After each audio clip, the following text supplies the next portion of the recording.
केंद्र सरकार ने लॉकडाउन के दौरान फंसे लोगों को कुछ शर्तों के साथ अपने अपने घर जाने की इजाजत दे दी है। इसकी व्यवस्था संबंधित राज्य करेंगे। अब लोगों के मन में कई तरह के सवाल पैदा हो रहे हैं कि किन लोगों को जाने की इजाजत है और किन को नहीं। वे कैसे जाएंगे? क्या निजी साधनों से जाया जा सकता है? इस मूवमेंट की प्रक्रिया क्या होगी?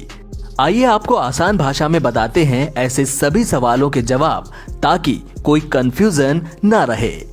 मान लीजिए कोई शख्स लॉकडाउन में किसी दूसरे राज्य में फंसा है, तो क्या वह खुद से जा सकता है? इसका जवाब है नहीं। आप खुद से नहीं जा सकते, क्योंकि यह इजाजत व्यक्तियों को नहीं बल्कि राज्यों को है। फंसे हुए लोगों को भेजने या लाने की जिम्मेदारी संबंधित राज्यों की ही है और इसके लिए उन्हें कुछ प्रोटोकॉल्स के पालन करने होंगे। केंद्रीय गृह मंत्रालय ने लॉकडाउन में फंसे लोगों के मूवमेंट के लिए 15 अप्रैल को जारी अपनी गाइडलाइंस के क्लॉज 17 के सब क्लॉज 4 में बदलाव किया है। इसमें स्पष्ट तौर पर यह कहा गया है कि लॉकडाउन के दौरान प्रवासी मजदूर, तीर्थयात्री, टूरिस्ट, स्टूडेंट्स और दूसरे लोग जगह जगह फंसे हुए हैं, उनके मूवमेंट को कुछ शर्तों के साथ इजाजत दी गई है।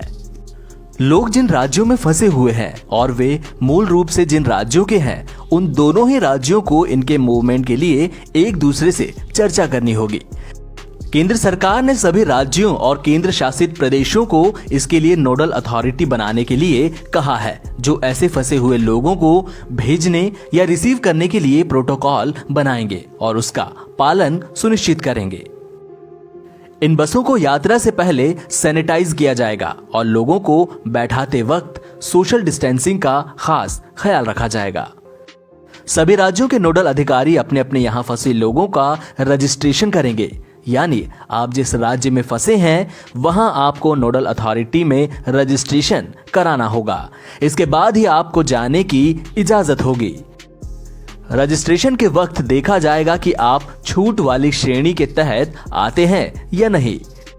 मान लीजिए कोई शख्स दूसरे राज्य में सरकारी नौकरी कर रहा है और अपने परिवार को घर भेजना चाहता है, तो उसके रजिस्ट्रेशन में दिक्कत आ सकती है। मान लीजिए आप जहां फंसे हैं वहां नोडल अथॉरिटी में रजिस्ट्रेशन भी करा लिया है, लेकिन रजिस्ट्रेशन का मतलब ये नहीं है कि आपको ले ही जाया जाएगा। दरअसल लोगों को ले जाने से पहले सभी लोगों की स्क्रीनिंग होगी।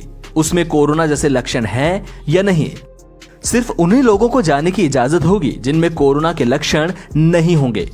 जिनमें कोरोना जैसे लक्षण पाए जाएंगे उन्हें नहीं भेजा जाएगा और उनकी आगे की जांच और इलाज से संबंधित जरूरी प्रोटोकॉल को फॉलो किया जाएगा।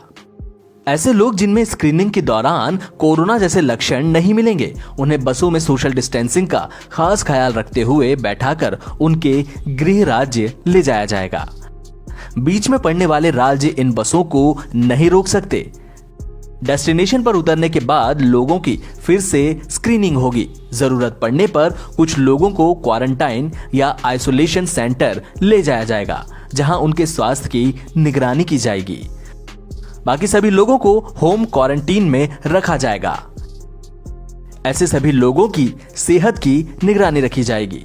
इन लोगों को मोबाइल में आरोग्य सेतु ऐप डाउनलोड करने को कहा जाएगा, ताकि उन्हें ट्रैक और मॉनिटर किया जा सके।